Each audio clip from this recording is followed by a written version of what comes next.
कह रहे भुजा 4 सेंटीमीटर वाले, कह रहे एक वर्ग के प्रत्येक कोने से 1 सेंटीमीटर त्रिज्या वाले वृत्त का एक चतुर्थांश क्या है, काटा गया है। तथा कह रहा बीच में 2 सेंटीमीटर व्यास का एक वृत्त भी काटा गया है, जैसा कि आकृति यहाँ दर्शाई गई है।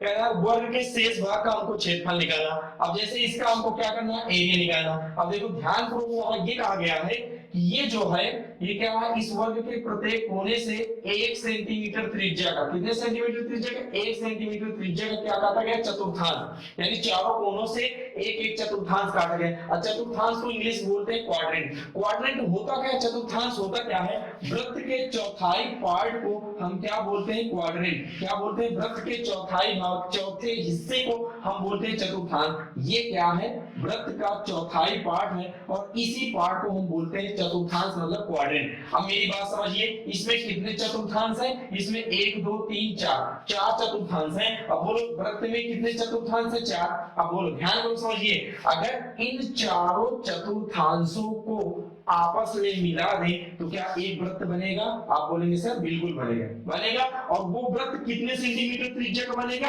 1 सेंटीमीटर त्रिज्या का क्या बनेगा, वृत्त बनेगा।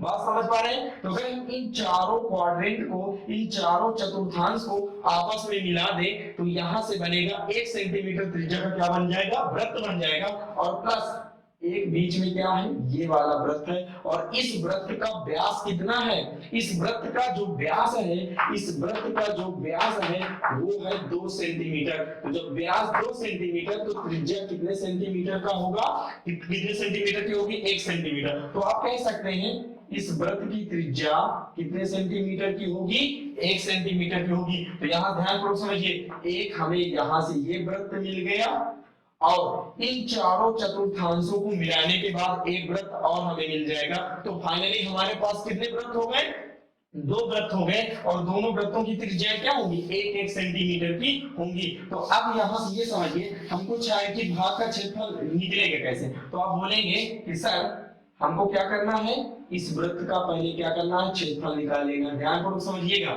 इस पूरे वृत्त के क्षेत्रफल में से इस चतुर्थांश का क्षेत्रफल, इस चतुर्थांश का क्षेत्रफल, इस चतुर्थांश का क्षेत्रफल और प्लस इस चतुर्थांश का क्षेत्रफल और इस वृत्त का भी क्षेत्रफल, इन चारों चतुर्थांशों का क्षेत्रफल और इस वृत्त का क्षेत्रफल, इस वर्ग के क्षेत्रफल में से अगर हम घटा दें तो हमको शेडेड एरिया मिल जाएगा, बिल्कुल मिलेगा। आप कहोगे क्या, इन चारों चतुर्थांशों को मिला ले, एक वृत्त यहां से बनेगा और एक वृत्त यहां है और दोनों वृत्तों की त्रिज्या क्या होगी, 1 1 सेंटीमीटर की होगी। तो आप कह सकते हैं फाइनली हमें इस वर्ग के क्षेत्रफल में से 2 वृत्तों का क्षेत्रफल क्या करना है, घटा देना है। तो हमें छायांकित भाग का क्षेत्रफल मिल जाएगा। तो यहां से हम क्या करेंगे, यहां से लिखेंगे छायांकित यानी शेडेड एरिया, छायांकित भाग का क्षेत्रफल, छायांकित भाग का क्षेत्रफल क्या करेंगे, यहां लिखेंगे वर्ग का क्षेत्रफल, क्या लिखेंगे, वर्ग का क्षेत्रफल माइनस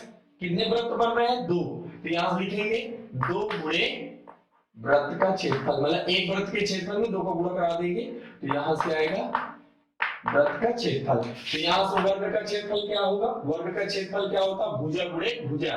वर्ग का क्षेत्रफल क्या होता है, भुजा का स्क्वायर। और ये वर्ग जो है कितने सेंटीमीटर भुजा का है, 4 सेंटीमीटर। तो यहां से क्या करेंगे, यहां से करेंगे भुजा का स्क्वायर माइनस 2 गुणे वृत्त, वृत्त का क्षेत्रफल होता है पाई आर स्क्वायर। तो यहां से आएगा 4 चौको 16 और माइनस 2 गुणे पाई वैल्यू क्या रखेंगे, 22/7 और आर की वैल्यू कितनी है, आर की वैल्यू क्या है, दोनों वृत्तों की त्रिज्या क्या होगी, 1 सेंटीमीटर और 1 का स्क्वायर करेंगे पूछे। यहां से आएगा 16 और क्या आएगा 22 दूनी 44 और बटे क्या आएगा 7 और 1 का स्क्वायर करेंगे क्या आएगा 1। तो यहां से आएगा 16 माइनस 44 बटे 7। अब इस 7 के इधर गुणा करेंगे तो क्या आएगा 16 सत्ते 112, क्या आएगा 16 सत्ते 112 माइनस का क्या आएगा 44 और बटे में क्या आएगा 7। अब 112 से 44 घटाएंगे तो यहां से आएगा कितना आएगा, तो यहां से आएगा 68, कितना आएगा 68 बटे 7 और ये क्या हो जाएगा सेंटीमीटर स्क्वायर और यही आपका क्या हो जाएगा